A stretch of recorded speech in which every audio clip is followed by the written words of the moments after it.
up, guys? It's your boy, Barca Boy 103. Today we're going to be reacting to the Barcelona news over the past 48 hours. We do have a lot of topics to discuss. Firstly, we're going to talk about Barcelona's new transfer policy, which Deco and Laporta have set for the upcoming transfer windows. And secondly, on the midfield reinforcement, we have been linked with a lot of midfielders that can come in and, of course, replace Busquets long-term in the pivot. We'll talk about that. Two massive updates on the Joao operations, as Barcelona want to get them done around the middle of April, beginning of May, with negotiations with Manchester City going to be starting very, very soon. And again, Jorge Mendes holds the key for both operation. Big contract renewal update, not only on Pedri, which of course is fantastic news with his contract ending in 2026, but also on the first team captain, Sergi Roberto. Huge news, big injury updates as well on Frenkie de Jong, Christensen, Pedri. Also some team news around PSG with Joao Felix. Could he start the game? Could Victor Roque start the game? We'll talk about that. And finally, more news, more updates on Laporta on his knees, begging Xavi to stay past this season and hopeful to reverse his decision. But before we get into it, make sure you guys smash that like button down below. Let's try to get the 200 likes in this video. Be very much appreciated. And also, if you're new, make sure to subscribe down below if you haven't already, and let's get into it. Now, before we get into the video, guys, this video is sponsored by GoJersey. GoJersey is your best spot to go for cheap and high quality football jerseys or anything football in general. They got scarves, they've got flags,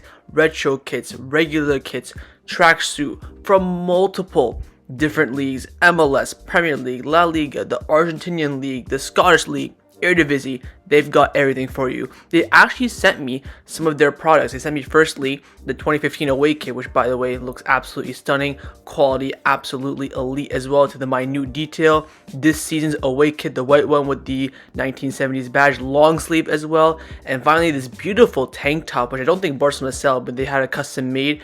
Absolutely fantastic, quality is elite. And if you go to the checkout and put the code BOY, BOY, you get 10% off your order. What more can you ask for? So hit the link, top link in the description down below. Go to gojersey.com, use the discount code BOY at checkout and get 10% off your order and get your new football merchandise today. Let's start off with some of the transfer news around Barcelona over the past 48 hours. And before we get into actual targets, there is some news in regards to Barcelona's transfer policy moving forward in the upcoming transfer windows in general, whether it's going to be the winter or the summer. It's coming in from Tony Juan Marti from Sport. He's come out saying that Barcelona have embarked on a new transfer policy under Deco. Number one, making significant investment in top players. Number two, focus on players nearing the end of their contract. Number three, avoiding players who are nearing the end of their careers. And finally, number four, use La Masia and young talents instead of signing mid-tier players for rotational roles. That fourth one, top tier for me. The club are focusing on young talents. Operations like Mikayil Faye and Noah Darvik offer little risk but high reward. This approach is seen as a blueprint for success. That fourth point for me is absolute pinnacle in my opinion. I think having a strong squad is very, very important, but your entire squad depth doesn't have to be, mid-tier players, so to speak. Look at our fullbacks, for example, next season. You have Juan Araujo, who you invested very young in. You have Joao Cancelo, who hopefully we will invest a lot of money in this summer. You have on the left-hand side, Balde from the academy, potentially Xavi from the academy, or Sergi Cardona on a free transfer. The other 3 points, of course, do make sense. We should be signing players nearing the end of their careers, of course, nearing the end of their contract, of course. This is also obviously the prime time to buy any players. That's kind of a bit of common sense. But number one, making significant investment in top players. The last top player we signed, besides from the economic levers, was probably Frenkie de Jong in 2019, if we're being completely honest. Of course, the levers, when they happened, you signed Lewandowski for 50, Koundé for 50, Rafinha for about 60. So I guess that's investing in top players. But in terms of 70 million plus, of course you had Griezmann. Didn't go too well for him, unfortunately.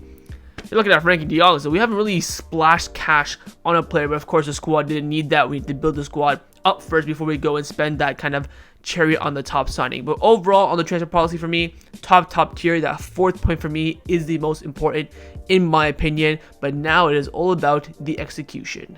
Now, as we all know, the main priority for Barcelona this summer is going to be to reinforce the midfield, whether it's going to be a pivot or an interior. We have been linked with quite a lot of midfielders. We're going to go in order from most expensive to least. So firstly, this is all coming in, by the way, from Mundo Deportivo. On Amadou Onana. Amadou Onana is the physical midfielder that Barcelona liked the most. He has a contract with Everton, of course, until 2027. The information so far speaks of the price of around 46 million euros. Everton being relegated, of course, far from that approach. So again, the price for Onana is going to be the challenging part, whether or not Barcelona think it's worth it. Again, we have the money to pay it. It's just whether down to or not he's worth that price based on his trajectory for his future and how he fits, of course, in the Barcelona team. On the same price level, of course, is Martin Zubimendi. Zubimendi has arose interest in other big clubs such as Bayern Munich and Arsenal. The club wants him, but will have to pay 60 million euro release clause, a circumstance that puts Barcelona in a difficult situation with respect to the rest of the suitors in terms of the economic situation. Again, the issue with paying the release clause directly for Barcelona is that you can't really squeeze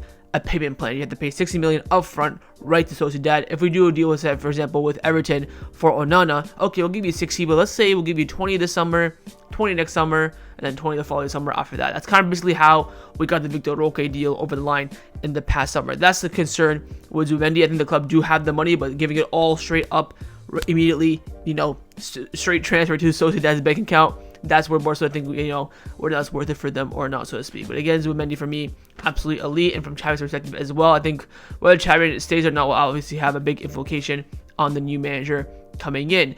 Next midfielder, Joao Kimmich. Kimmich welcomes the change of scenery. The drawback is that competition will be tough though. Clubs like Man City, Liverpool, United, and even Real Madrid sound, especially if Toni Kroos is on renew his contract. Bayern are aware that this summer will be the best to sell him since his contract does expire, of course, in 2025, and right now there are no talks to renew his deal. Again, I would say he's a bit cheaper than Zubimendi and Onana, but I'm pricing Onana and Zubimendi at around 60.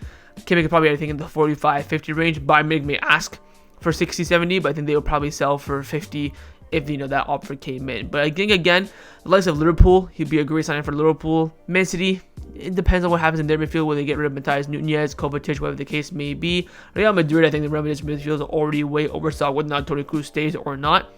Again, for me, not like the profile. I'd rather have him on a free in 2025. Now we're getting to the real cheaper operations. Of course, first up, Alex Garcia is on Barcelona's agenda as a signing that meets the technical and even the economic condition. He's a midfielder at the ideal age, adaptable to various positions. His numbers this season are very remarkable: 3 goals, 6 assists, and 31 games. He signed until 2026 with Girona, and at Barcelona, they believe that Girona, there can be an agreement for an affordable price of around 14 to 15 million euros, and this, of course, excluding players that can be included in the operation. I'm talking about Pablo Torre, I'm talking about Eric Garcia, I'm talking about Oy Romeu, and you could even potentially, based on the decision, chuck in Mikayil Faye in there as well.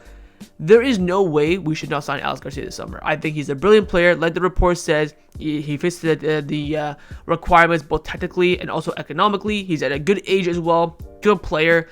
He'll have a big boost, especially with Pedri coming off the back of injuries every other day. You have a Xavi coming off the back of an ACL as well. Signing Alex Garcia for me, especially when you can offer players and do the operation that will cost you no money, of course, from your pocket, absolutely easy pickings, in my opinion. But we'll wait and see on that. Next name up, very, very interesting, Guido Rodriguez. We have not heard about him since middle of December, but Mateo Morito is reporting that the future of Guido Rodriguez is yet to be defined. In recent weeks, the information is that Guido has been offered again to Barcelona as a low-cost option for the midfield. So, of course, we were talking a lot with Guido Rodriguez in December, January time, and now he's come back a few months later and offered his services again to Barcelona. Honestly, depending on what happens with the other targets like Onana, Zubimendi, and Kimmich, he might be a name on there. I don't think he's going to be a free agent. I think he'll be very, very cheap. I think he actually renewed his contract, like a short-term renewal with Betis, like 1 or 2 years, if I'm not mistaken. But he's an okay player, but I'd rather, either trust in the academy, like we talked about in the transfer policy, or maybe look at other options, in my opinion. Other options that could be better than Guido Rodriguez are on the free transfer, and we do have 2 midfielders on a free deal that could be coming to Barcelona that can have the option, of course, of coming to Barcelona. First one up being is Jorginho. Jorginho is one of the names that had been standing out for Barcelona for several years. He fits the piece that Barcelona is looking for, although he would not be one of the priorities when it comes to reinforcing the midfield. I think Jorginho is a good player. When I go for him, again, if it's Jorginho or nothing, I will take him. But he's very much a player that needs someone alongside him to play that defensive midfield role. You can see all the clips of, Chelsea fans saying that he plays the regista and, all this stuff and conducts everything, which it is true, but he needs someone beside him to do the dirty work for him. Of course, at Arsenal, he had Rice, he has Thomas Partey. At Chelsea, he had N'Golo Kante, maybe even other midfielders at the time as well. I think he had, even Gallagher with him, Ruben Loftus-Cheek. These players that do, the ground hard work, where Onana can basically do everything. What they can do on the ball, is he better than Jorginho? Probably not, but again, on the ball, he's still okay, whereas, on the off the ball work, he's much better than Jorginho. So again, there's kind of debates there, but depending on how the midfield goes, I think Jorginho's signing is very unlikely. Also, this other free option is very unlikely in my opinion, but it's one to keep an eye out for. It is Wilfred Ndidi. His name is back on the agenda. Of course, Rodriguez, we haven't heard about him since end of December, beginning of January. But according to reports, Barcelona are very attentive to Wilfred Ndidi's situation. He finished his contract in June, so he would arrive for free, although they would have to fight very hard in regards to individual conditions with the rest of the teams that want him. One of the teams is Juventus, but the player would prioritize the option of wearing the Barcelona shirt. So again, Barcelona do love a free deal. Every summer since Laporta's come in, we've done free deals in the summer. So first summer was Depay, Aguero, Eric Garcia. Second summer was, of course, Christensen and Kessié. Last summer, Inigo and Gundogan. So we tend to sign top players on a free deal. Is Ndidi a top player? I would say profile-wise, maybe. I think as a actual player himself, no. But in terms of the pivot list and what we've got and the options out there on a free deal, I think we can argue. I think he's very much an Inigo signing where he's okay. He can, and then when he comes in, it's a gamble. We know Inigo coming in, he has a good track record. Let's see how he does. Did well, and Ndidi will be kind of the same thing, in my opinion. But we'll wait and see. On the midfield, again, no real concrete number one apart from Amadou Onana. I would say in Alex Garcia, but no one really Barcelona is pushing for right now, trying to reach an agreement now or discussing with their agents. We're at a point now where we're just kind of, shortening the short list, and then we're going to identify those key, top three names.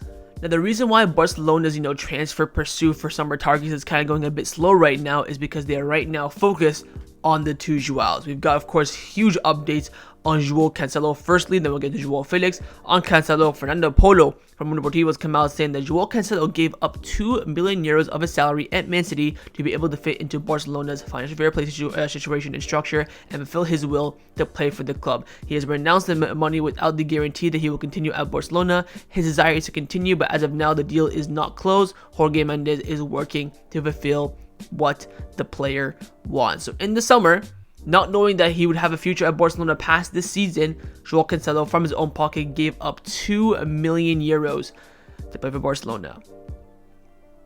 You just can't find players like this, out and about on the market. The true passion and heart for a team. Also, Fernando Polo came out saying that Joao Cancelo is one of the leaders in the Barcelona dressing room according to some of the players. He's the one with the players who shows the most commitment daily and shows the most intensity during matches, whether it's on the field, on the bench, or in the stands. Cancelo captain's armband? Probably not. But, being a leader, of course, in the dressing room is very important. I think he'll even take a prominent role next season, being on a permanent basis as a player. I think on a loan, you can't really grow at Barcelona, even though you might be a big name in the dressing room.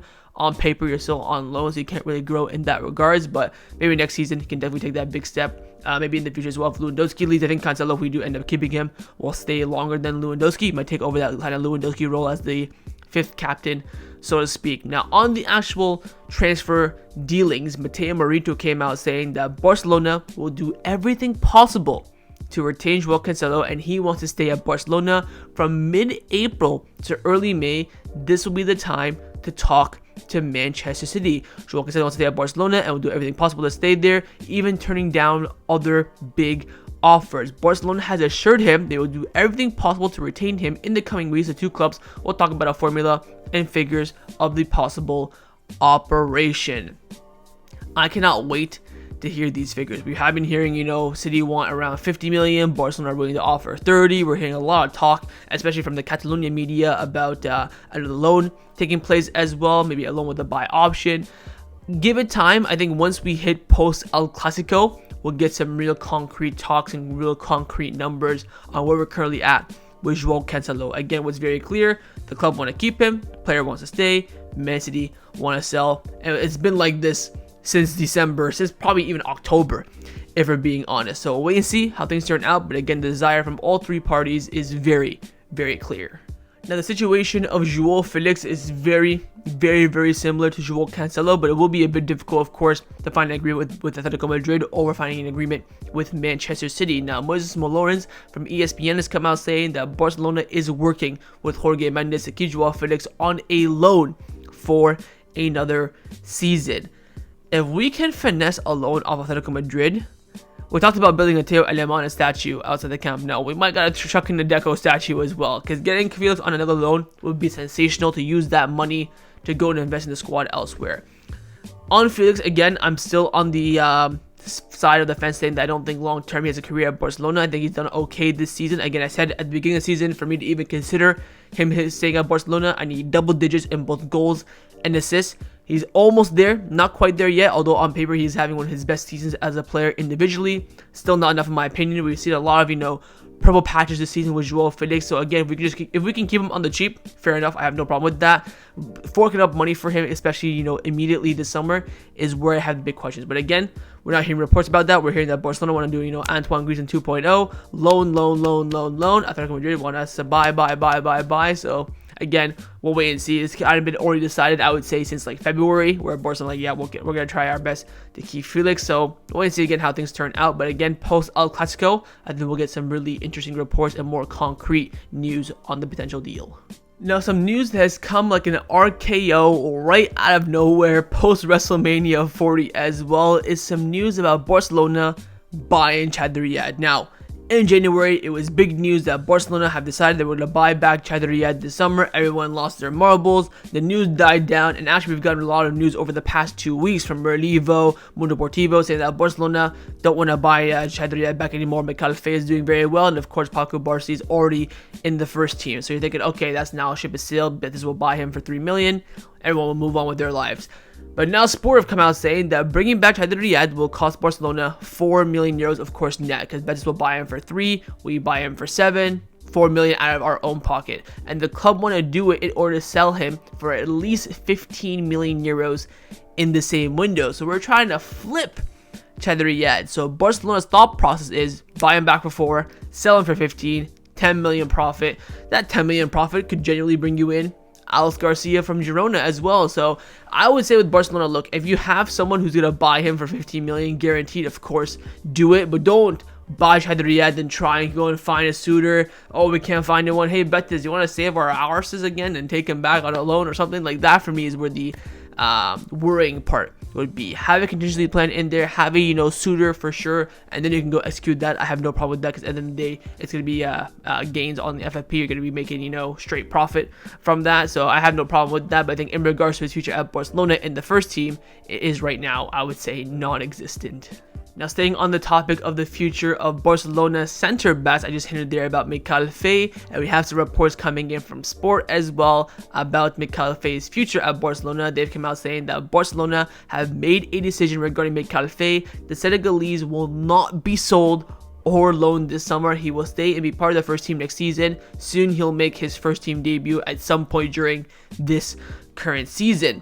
Again, for me, this signals the end of Inigo Martinez, because I'm thinking right now, Mikayil Faye, Pau Cubarsí, Araujo, Koundé, Christensen, those are going to be your 5 center backs. Of course, Christensen can go in the midfield, Koundé can go at right back as well. And with Barcelona, we tend to have a lot of injuries. Of course, Christensen very injury prone, Araujo not very injury prone, but I would definitely say injury prone. So you want to have some sort of backup. Of course, Mikayil Faye with that left foot as well is going to be very, very, very, very important.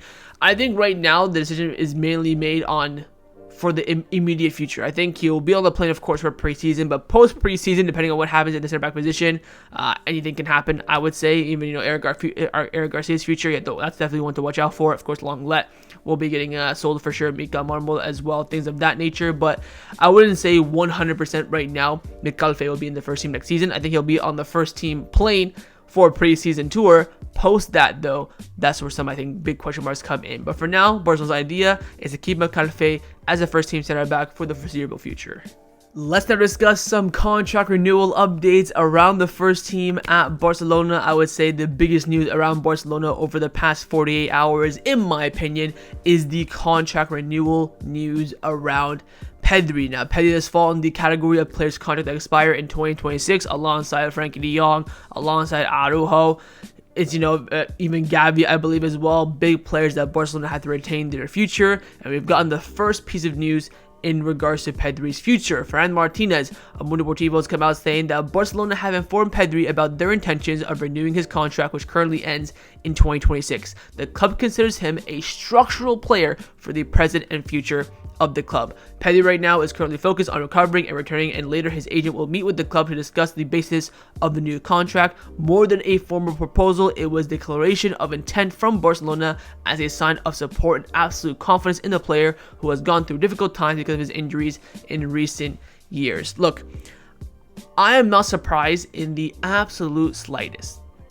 Of course, I've been very vocal about Pedri's future. In my opinion, I think his injuries are a massive concern. I've always said this. What I would do with Pedri personally, chuck him on the market, see if you get any bites. The issue is, though, if you chuck him on the market, he gets really upset by that. He might be putting in a transfer request or asking us why we're putting on the transfer market, stuff like that. I would renew Pedri's contract. I renew his contract, no salary or number increases whatsoever. I think he will ask for it because he is one of the faces, if not the face, of Barcelona. His shirts sell the most. Look at the sponsorships, advertisements, revenue, everything. You've got a Pedri face on there somewhere, some way, somehow. So I understand why he would ask for one. Personally, for me, I would basically give him the exact same contract and say, sign it. I think giving him more money, giving him more incentive, maybe more promises, more variables and bonuses makes no sense to me because he's not a guarantee. I mean, for the past 2 seasons, of course the season's about 9 months, he's been fit, I would say 9 plus 9, 18 for a combined 6-7 months. Like this last season, he was out for I think 4 months total. This season he's been out for about 5 months total as well. He's been out from, he got the early injury, was out for about 2 months, came back for about 2 weeks, was out for whole of January, came back at the end of January, got injured, and now he's still injured. It's,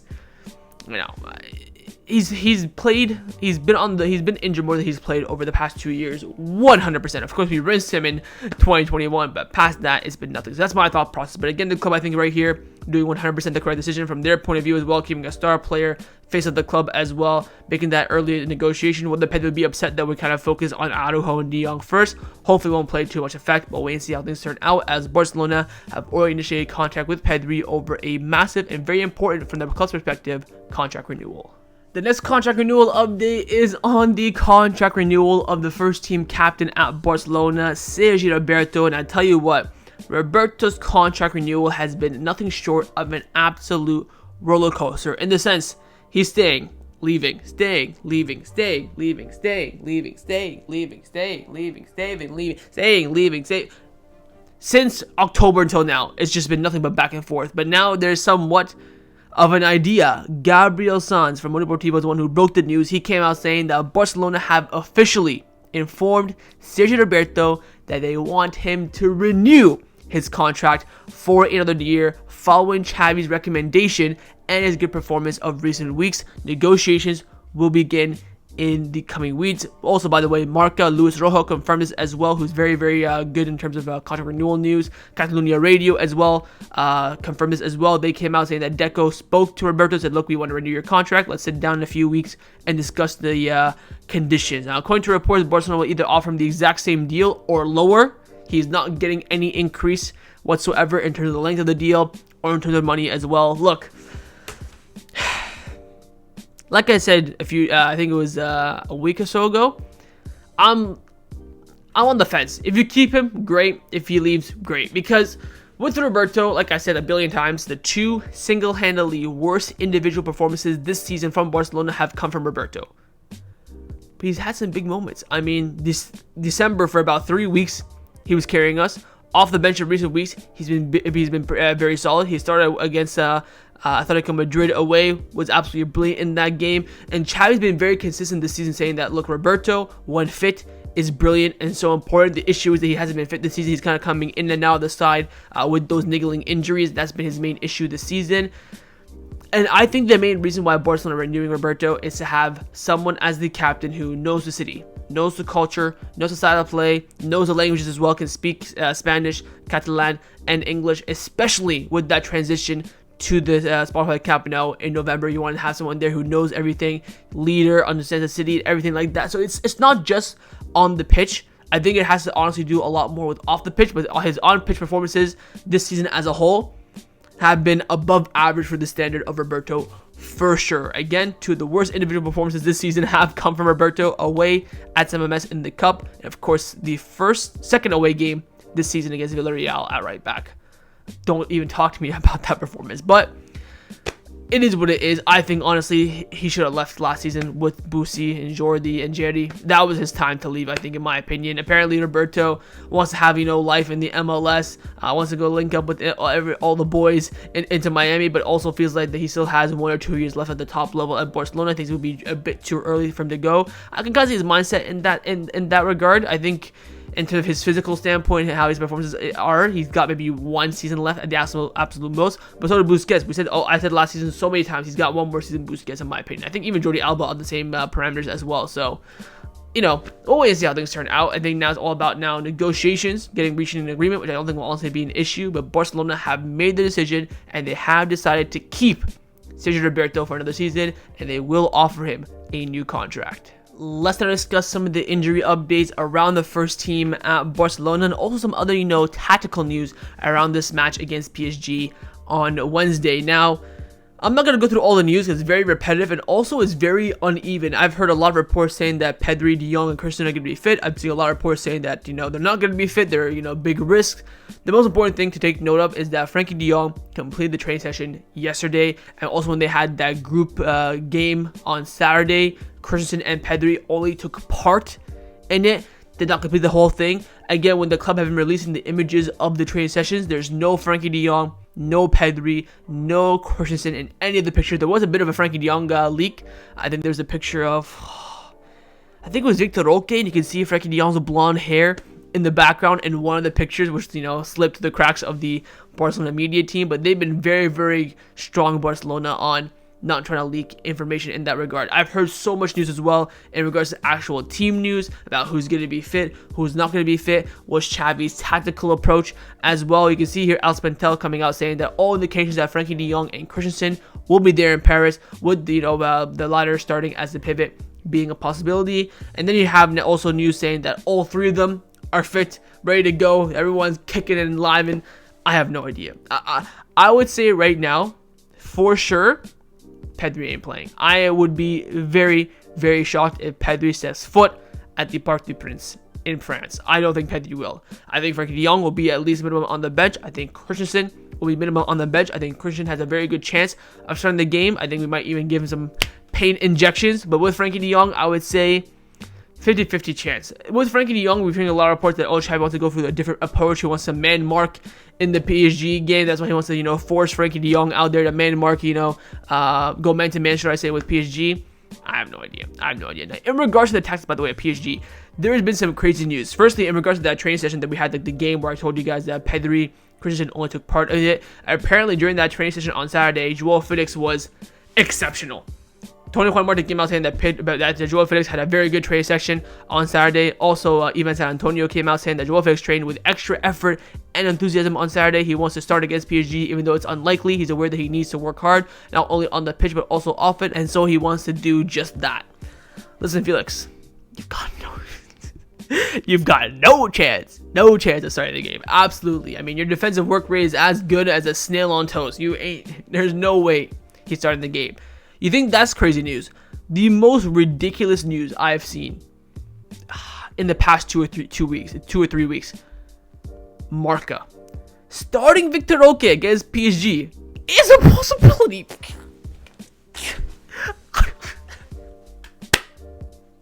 Listen, I tweeted this. I swear to God, wallahi, there is a better chance of me, Barca Boy 103, who's decently in shape, in Canada, there's a better chance of me starting the game than Victor Roque. If Victor Roque is on that team sheet, if he starts against PSG, I will give everyone who likes this video $10. Send me your PayPal, your Venmo. Show me proof that you dropped a like on the video. I will send money.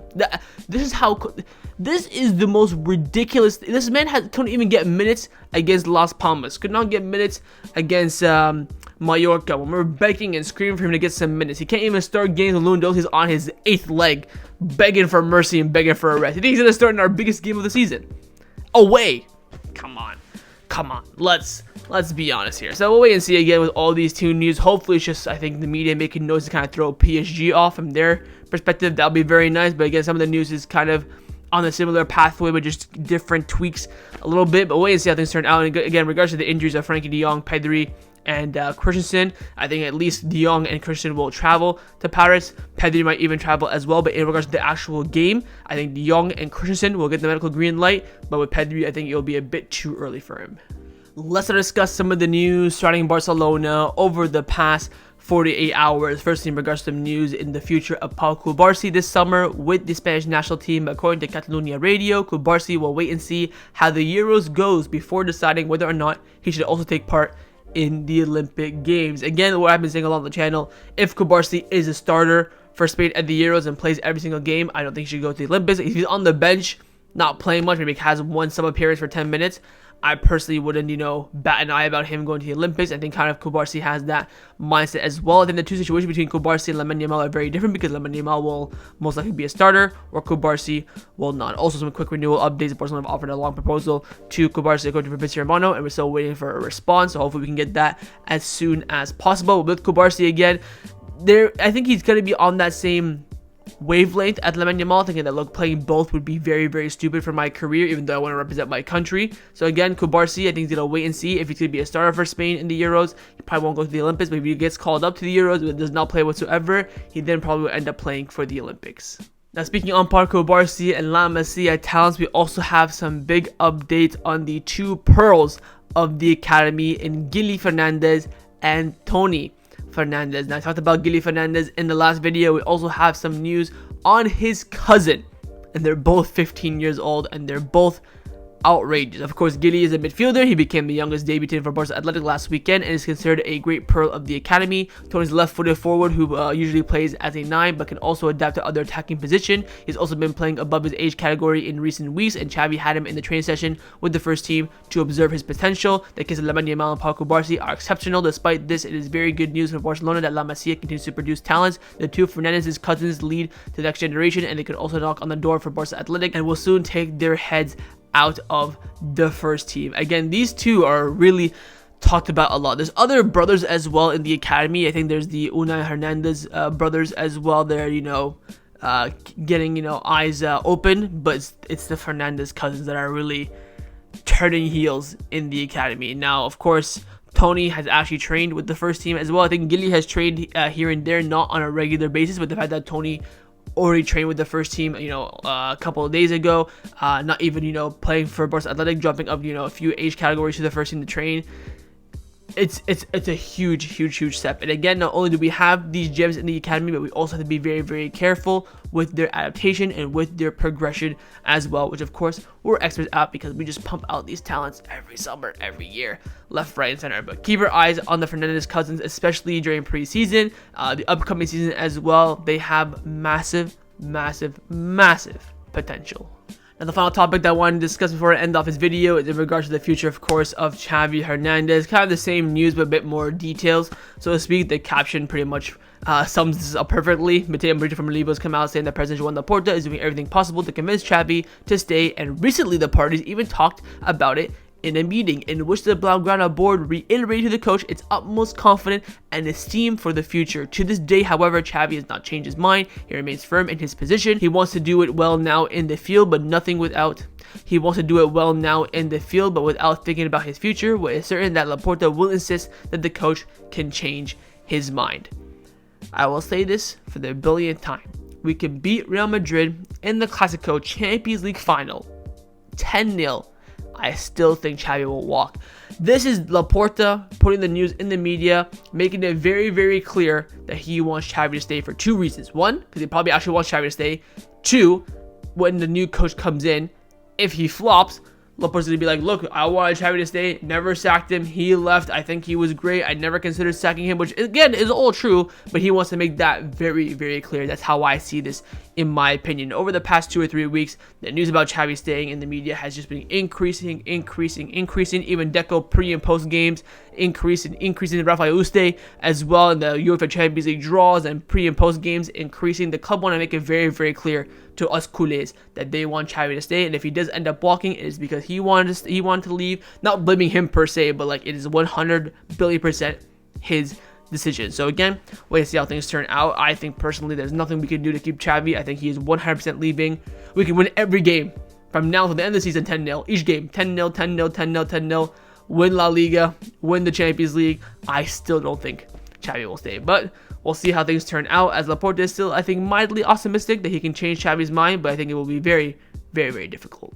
So that was my reaction to the Barcelona news over the past 48 hours. Hope you guys enjoyed this video. If you did, make sure to leave a like, and of course leave me your thoughts down below in the comments on everything we discussed. The main thing I want to see, of course, is your thoughts on those midfield reinforcement lists, thoughts on the personnel and who would you go for and why. Second, your thoughts on the future of the 2 Joaos. What would you pay combined total for both? Would you try and get both of them on a loan and try and spend nothing? Third, your thoughts on Pedri's renewal. Are you concerned with his future as much as I am? Would you offer him, more money, more incentive at the club despite his injury concerns? And find your thoughts on Joan Laporta begging Xavi to stay consistently for like the past month and a half, 2 months. And of course, make sure you guys subscribe down below if you haven't already, and I will see you guys next time on the channel. Take care and Forza Barca.